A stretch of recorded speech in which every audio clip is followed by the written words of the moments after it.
This week, could you have been robbed of a commercial flying career? We go drag racing with the Terrafugia, sort of, and don't fly ultralights if you plan to smuggle dope. It's a bit quiet on the new aircraft front this week, so we're going to start off with this again. It's the Terrafugia Transition R, and we had an email from the company last week saying we did pretty well reporting on their aircraft, but we got one bit slightly wrong. I know, shocking. We said this would happen if you put a Terrafugia up against a couple of spotty kids in their Subaru Impreza. Well, according to the guys at Terrafugia, it would be more like this. In fact, because the aircraft is so light, they say in theory you could spin the wheels for 20 seconds before it would finally start moving. Now that's not bad for a 100 horsepower engine. It seems bizjet flying isn't just for commercial pilots, but also for owners. Embraer have just passed their first graduates of their training scheme for the Phenom 100. A lot of training is done in sims, one of which is in the United Kingdom and the other is in the States. It'll do Mach 0.7 and costs around $3 million US. Last week, we asked you what you thought of the Cessna Skycatcher. Are you excited or not? You said no. We'll just have to see what it looks like when it comes out at the end of next year.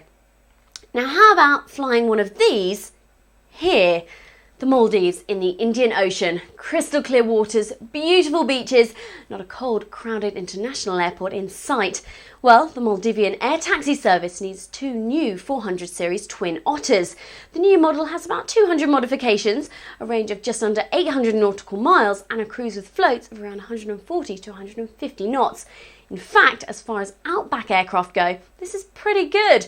Not only does it like sunshine, beaches and bikinis, but also the cold. The British Antarctic Survey use it and NASA use it for extreme ice testing.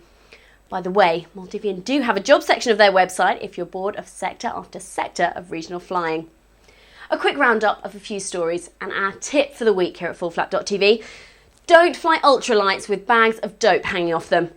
One hapless drug trafficker tried to do that, carrying a staggering 141 pounds of marijuana into Arizona. That's 63 kilos.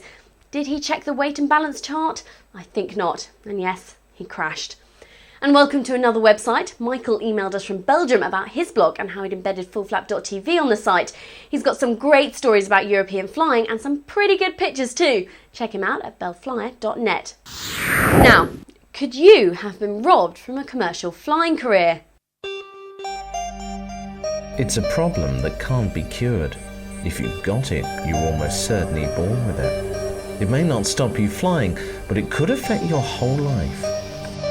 When I was at school, I was tested for colour blindness, found to be red-green deficient, and I'm not alone. Of the roughly 3.3 billion males on the planet, about 7% of them have the problem. It affects a much smaller number of women. So if you do suffer, you won't be able to tell the difference between subtle shades of red and green, which means that you won't be able to experience scenes like this, in the same way as 93% of the world's male population. For many, they'll only discover they even have a problem when they go for their first aviation medical or a thorough eye check. And they'll get a restriction which says, no night flying. In the swipe of a pen, that'll be the end of their commercial airline career. You might say, so what if people are colourblind? Well, here's a plane. Red always goes on the left and green on the right. So if it's doing this, you know you're in trouble. If it's doing this, it's okay. So it's really important. But to colourblind people, they look the same, and that's a problem. Because if you can't see which way the other plane is going, it could end up with you having, well, a bad day. The vast majority of colourblind people can easily tell the difference between, say, blue and green. So what idiot back in the history of aviation decided that the two most important colours on an aircraft at night should be the two colours we can't see? Single-handedly, they are to blame for putting restrictions on 2.3 million potential pilots. These are Ishihara tests, and you've probably seen them before. And you're meant to be able to see numbers in them. Could be 77 or 22. Did anyone put any numbers in these? There are numbers there. You sure? No, nothing. Okay, thank you. So So I failed. That means I will never fly at night. But is that it? The optician told me it wasn't over yet. But before she tried anything else, it was decided I should have my eyes checked properly for any other problems that could actually be even more serious. The first test would involve looking deep into my eyes. The back of the eye obviously collects the light, and so if it's damaged in any way, that would be serious. The danger was, if anything was wrong, the optician would be obliged to tell the authorities, and I could be grounded.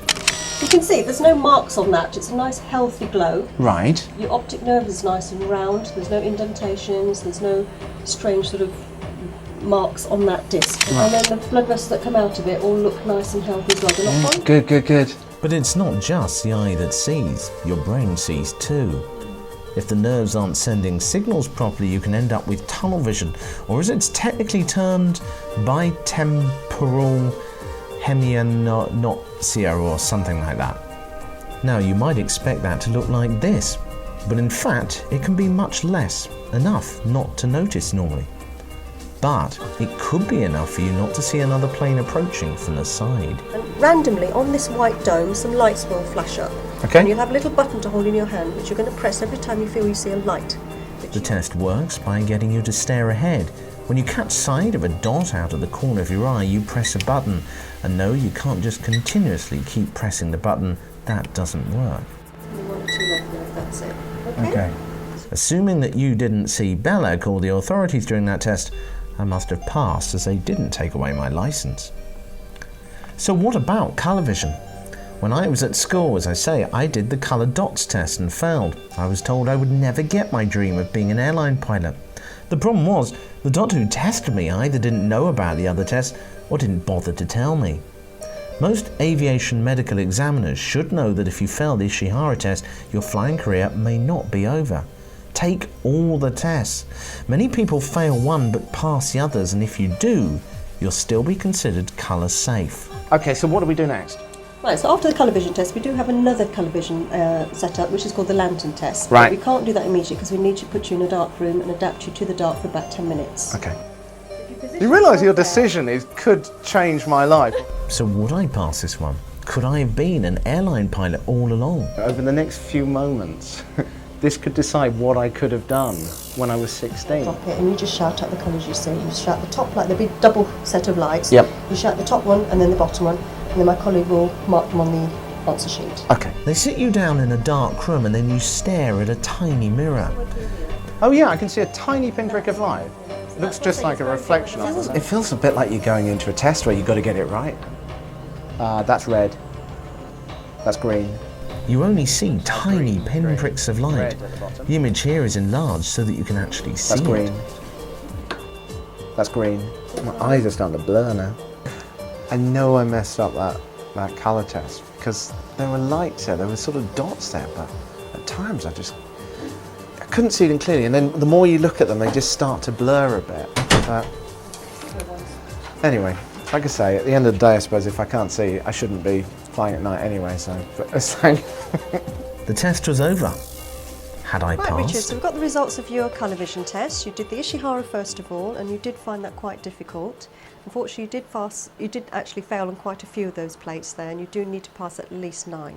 Okay, so then we went on to do the lantern test, and you also did struggle on that one as well, I'm afraid. So unfortunately, you haven't passed either test. So Rick, were you surprised by that? Not really, no. I mean, I know I'm colourblind. I've always known I've been colourblind. And it was interesting, actually. I was flying back from Holland the other day at night. I wasn't flying, don't worry. But looking out the aircraft window at all the lights out there, the red and greens, and I could work out about 80% of them. But I was talking to an instructor the other day who does a lot of nighttime tuition. And it's interesting, he was saying that he knows when the aircraft's coming towards him because the lights are either getting narrower or wider. And he doesn't really look at the colours at all. So, you know, obviously I'm biased, but I don't know whether it is entirely fair the way they do it at the moment.